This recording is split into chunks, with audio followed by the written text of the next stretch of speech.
Olá, boa tarde. Estamos de volta com o Senado Agora. A Comissão de Assuntos Sociais aprovou o projeto do senador Jim Argelo, que reduz a jornada de trabalho dos dentistas que atuam na administração pública, autarquias e fundações federais. A carga horária passa de 6 para 4 horas diárias. A matéria segue para a Comissão de Constituição e Justiça.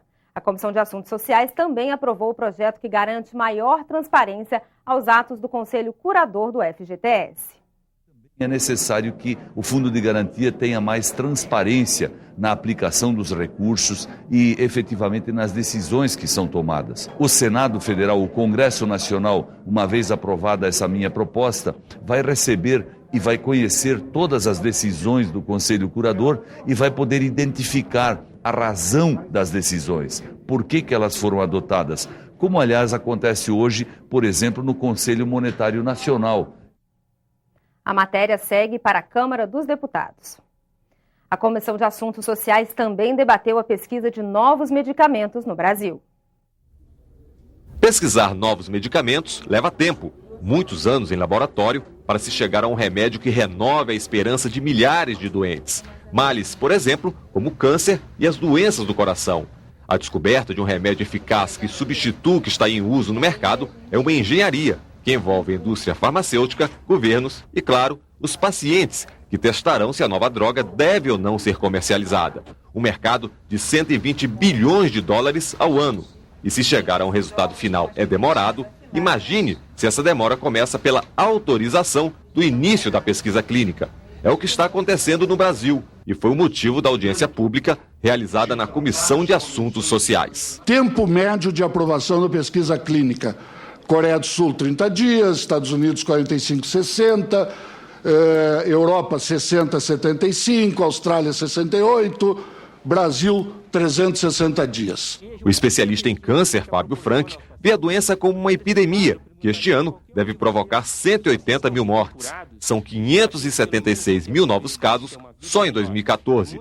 Números que exigem maior agilidade do setor público na busca de novos medicamentos. São estudos que são desenvolvidos em todo o mundo ao mesmo tempo e pelo atraso na liberação do Brasil, nós estamos ficando de fora de todo esse processo e com isso os pacientes brasileiros estão deixando de se beneficiar. Os representantes do governo admitiram que há possibilidade sim de se reduzir os prazos para autorização da pesquisa clínica no país, mas ressaltaram que o rigor sanitário e ético não pode ser esquecido. Temos de melhorar os prazos, mas compreender que pesquisa clínica é importante sim, para determinado ponto de desenvolvimento de novos produtos, mas não como um foco de assistência à saúde das pessoas. Ao final da reunião, ficou estabelecido um prazo de 60 dias para que governo, médicos e indústria farmacêutica encontrem soluções para agilizar a pesquisa clínica de medicamentos no país. A gente pode, numa ação articulada, com o Senado, com o Legislativo, com o setor produtivo e o Poder Executivo, acelerar ainda mais esse processo para que o Brasil entre competitivo no cenário global da pesquisa em saúde. Essa área tem implicações médicas, a qualidade de vida do paciente, que é o nosso interesse, mas também implicações econômicas e científicas muito relevantes. Pesquisadores brasileiros estão indo embora por conta disso. Empresas estão fechando por conta da demora.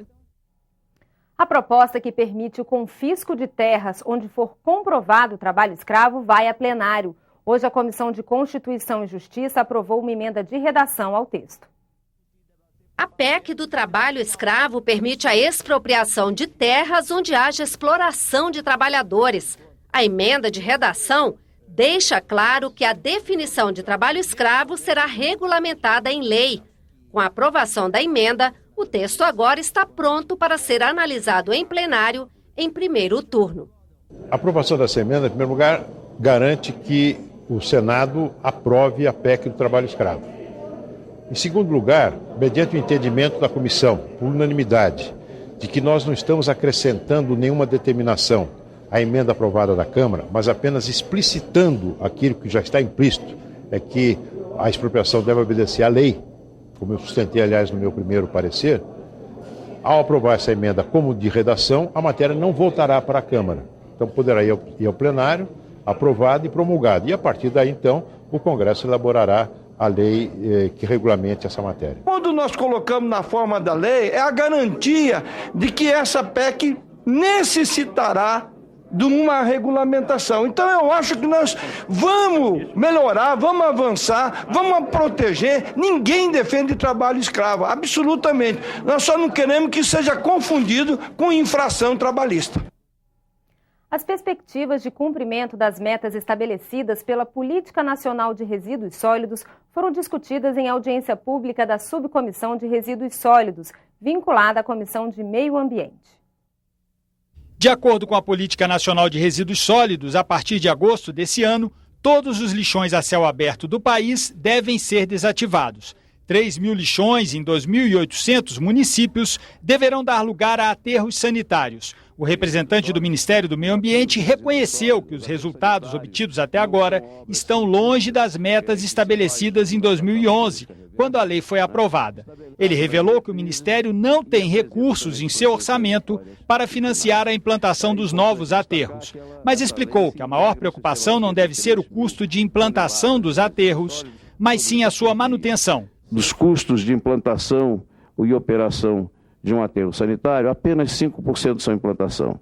85% são consumidos na manutenção ao longo da vida útil desse aterro. O representante da Associação Brasileira das Empresas de Limpeza Pública apresentou os números da conta. 6,7 bilhões de reais é o que vai custar a universalização da coleta e a destinação adequada dos resíduos. Se cada brasileiro pagar a conta individualmente, são 9 centavos por dia ao longo de um ano. Temos que estabelecer fontes de recursos específicas, e aí é um ponto delicado, mas que nós precisamos ter seriedade e coragem de tratar. Alguém tem que pagar essa conta. 25% dos municípios brasileiros são responsáveis por 80% dos resíduos produzidos no país. Mas o grande problema para que as metas da Política Nacional de Resíduos Sólidos sejam cumpridas está nos 80% restantes de resíduos, aqueles produzidos por municípios sem capacidade técnica e financeira para lidar com a questão. Nós temos que encontrar mecanismo que possa colaborar e dar solução a esses problemas, quer sejam recursos orçamentários, quer sejam recursos de viabilidade econômica, de redução de custos, mas é fundamental que isso seja feito. O Congresso Nacional e o Tribunal Superior Eleitoral lançaram hoje uma campanha para estimular a participação política feminina. Elas são maioria no eleitorado brasileiro, 52% dos mais de 141 milhões de eleitores. Números que não se traduzem em presença na política. No ranking de participação da mulher na política, o Brasil ocupa a posição 156 entre 188 países. É o 30º entre os 34 países latino-americanos. No Congresso, elas ocupam apenas 9% das cadeiras da Câmara e 13% do Senado. A lei das eleições estabelece que o Tribunal Superior Eleitoral realize campanhas para estimular a participação política feminina. Neste ano, o slogan é Faça Parte da Política e vai ser veiculado em jornais, na internet e em anúncios de rádio e TV. A nossa voz precisa ser ouvida. Vamos fazer parte da política. Vamos fazer parte da solução. O presidente do Tribunal Superior Eleitoral, Marco Aurélio Melo, participou do lançamento da campanha no Congresso. Ele destacou o não cumprimento da lei que obriga os partidos a reservarem no mínimo 30% das candidaturas para mulheres. A necessidade de uma conscientização maior. A necessidade de perceber-se até mesmo que o Ministério Público Eleitoral estará atento a fraudes que venham a ser perpetradas quando da realização das convenções. Em síntese, presidente, o país do faz de conta deve transformar-se em um país realmente republicano. Precisamos reformar a lei, promover uma reforma política e trabalhar a cultura.